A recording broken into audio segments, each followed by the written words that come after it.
A lei da navegação. Qualquer um pode conduzir o navio, mas é preciso um líder para estabelecer o rumo.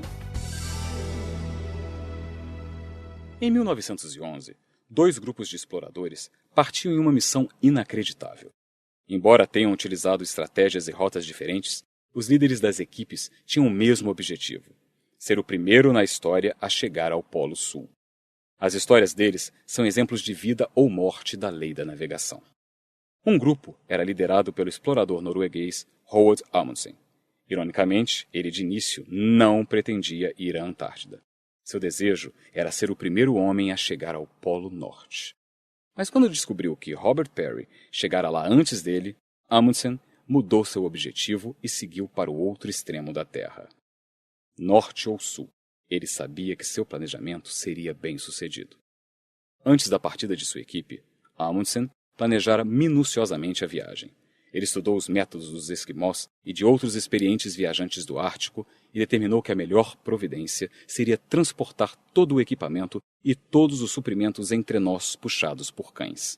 Ao montar sua equipe, ele escolheu esquiadores experientes e treinadores de cães. Sua estratégia era simples. Os cães fariam a maior parte do trabalho, enquanto o grupo viajava de 24 a 32 quilômetros em um período de 6 horas todos os dias. Isso daria aos cães e aos homens muito tempo de descanso diário antes da jornada do dia seguinte. A premeditação e o cuidado de Amundsen com os detalhes foram inacreditáveis. Ele definiu depósitos e estocou suprimentos ao longo da rota planejada. Dessa forma, eles não teriam de carregar todos os suprimentos com eles durante a viagem inteira. Ele também equipou as pessoas com o melhor material disponível. Amundsen levara em conta todas as possibilidades da viagem, refletira sobre elas e fizera o planejamento em função disso. E ele foi bem-sucedido. O pior problema que eles tiveram na viagem foi um dente infeccionado que precisaram extrair de um dos homens. Já a outra equipe violou a lei da navegação. Ela era liderada por Robert Falcon Scott, um oficial da Marinha Britânica que já fizera algumas explorações na região da Antártida. A expedição de Scott era a antítese daquela de Amundsen. Em vez de usar trenós puxados por cães, Scott escolheu usar trenós motorizados e pôneis. Seus problemas começaram quando os motores dos trenós pararam de funcionar após 5 dias de viagem. Os pôneis também não se saíram bem naquelas temperaturas geladas. Quando chegaram aos pés das montanhas transantárticas, todos os pobres animais tiveram de ser sacrificados. Consequentemente, os próprios membros da equipe tiveram de puxar os trenós de quase 100 quilos. Foi um trabalho árduo. Scott também não dera devida atenção aos outros equipamentos da equipe. Suas roupas eram tão mal projetadas que todos os homens tiveram queimaduras por frio. Um dos membros da equipe precisava de 1 hora todas as manhãs só para conseguir colocar as botas com seus pés inchados e gangrenados.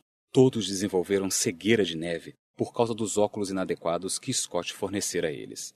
Acima de tudo, a equipe sempre teve pouca comida e água. Isso também se devia às falhas de planejamento de Scott.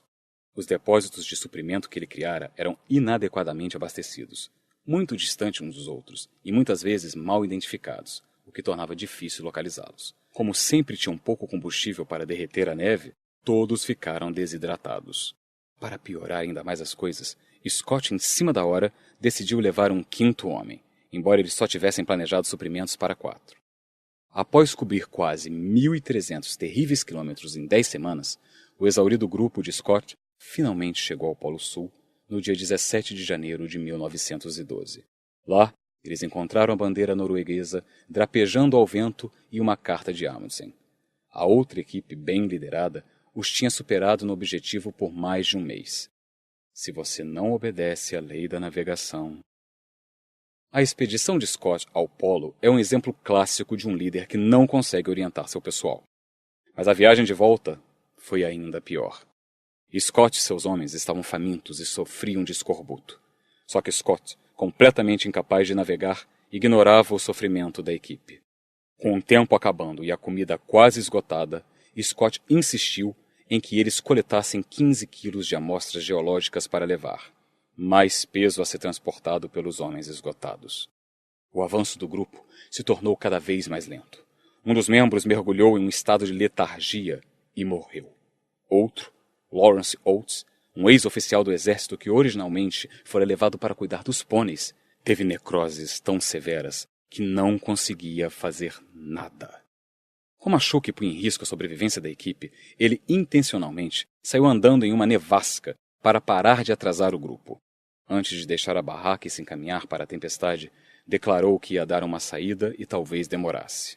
Scott e os 2 membros remanescentes da equipe só conseguiram seguir um pouco mais para o norte antes de desistir. A viagem de volta já durava 2 meses, e eles ainda estavam a 240 quilômetros de sua base. Eles morreram ali. Nós só conhecemos sua história porque eles passaram as últimas horas atualizando seus diários. Morreremos como cavalheiros. Acho que isso mostrará que o espírito de garra e a força de resistir não desapareceram de nossa raça. Scott tinha coragem, mas não liderança. Como ele foi incapaz de obedecer à lei da navegação, ele e seus companheiros morreram por causa dela. Seguidores precisam de líderes capazes de orientá-los de modo eficaz.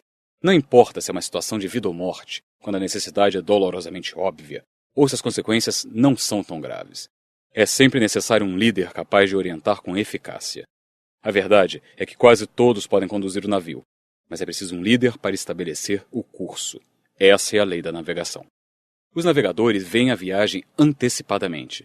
O ex-presidente do conselho da General Electric, Jack Welch, afirma que um bom líder mantém a concentração. Controlar seu rumo é melhor que ser controlado por ele.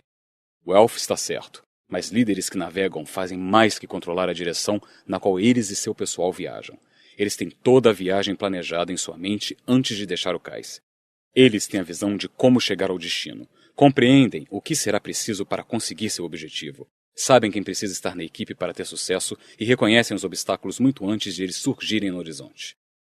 Leroy Ames, autor de Be a Leader You Were Meant to Be, seja o líder que você pode ser, afirma que um líder é aquele que vê mais que os outros, vê mais longe que os outros e vê antes do outro.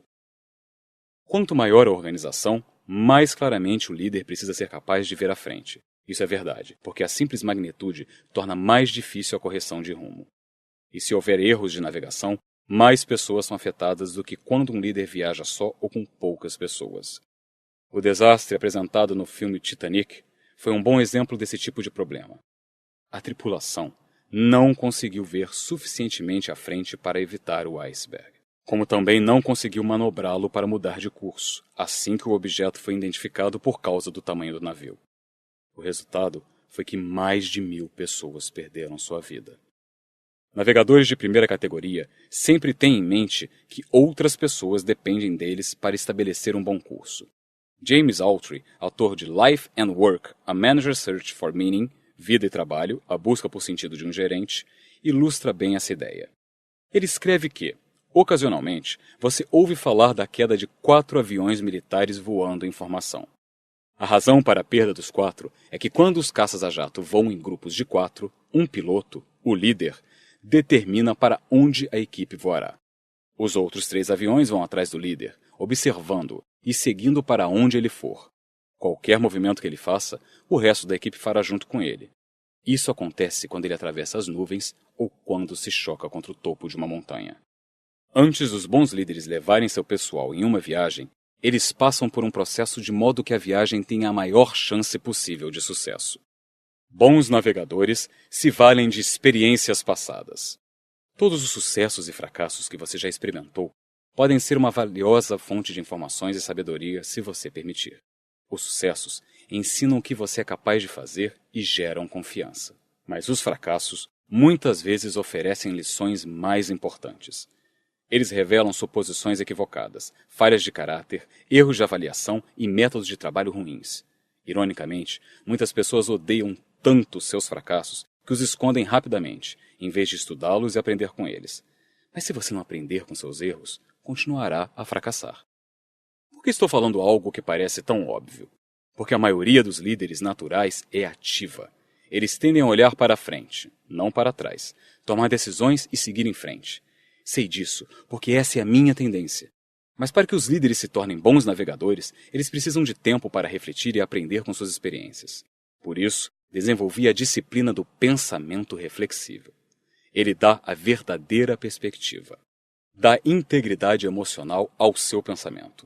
Aumenta sua confiança na tomada de decisões, deixa mais claro o quadro geral, transforma uma boa experiência em uma experiência valiosa.